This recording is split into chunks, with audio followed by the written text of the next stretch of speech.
Hi everyone, আসসালামু আলাইকুম। আমরা মেয়েরা কম বেশি সবাই বিভিন্ন সময় বিভিন্ন ধরনের হেয়ার স্টাইল করতে খুবই পছন্দ করি, কিন্তু আমি কোনো হেয়ার স্টাইল করতেই পারি না। আমার ফেস এক্সপ্রেশন দেখেই বুঝতে পারতেছেন।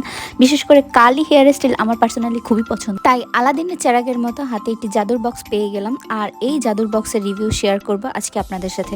আমি কিছুক্ষণ আগে বলেছিলাম আমার কার্লি হেয়ার স্টাইল খুবই ফেভারিট, কিন্তু কথা হচ্ছে আমি চুল কাল করতে একদমই পারি না। স্ট্রেটনার দিয়ে অনেকবার অনেকভাবে চেষ্টা করার পরও পারফেক্টলি হেয়ার কাল করতে কখনোই পারিনি।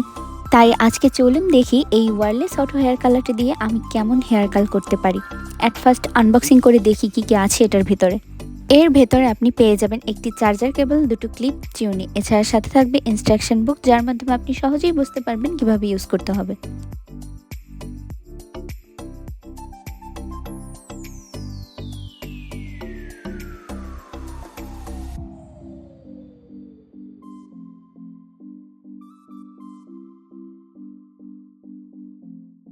এরপর আমি সুন্দর করে চুলটা সেট করে নিলাম। এগুলো হচ্ছে পাওয়ার বাটন। নিচের যে দুটো পাওয়ার বাটন দেখতে পাচ্ছেন, একটা হলো রাইট সাইড কার্লের জন্য, আরেকটি হলো লেফট সাইড কার্লের জন্য।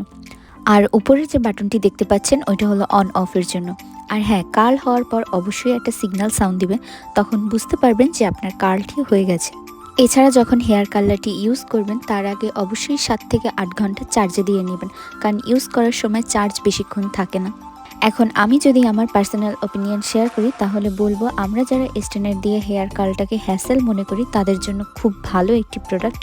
তবে লং হেয়ার আপুদের জন্য একটু দুঃখজনক, লং হেয়ারে ভালো কার্ল তেমন একটা হয় না। তবে শর্ট হেয়ার আপুদের জন্য একদম পারফেক্ট। আর কোনো প্রকার হেয়ার স্প্রে করা ছাড়াই হেয়ার কার্লটা অনেকক্ষণ পর্যন্ত স্টে করে। আমার কাছে তো পার্সোনালি খুবই ভালো লাগছে।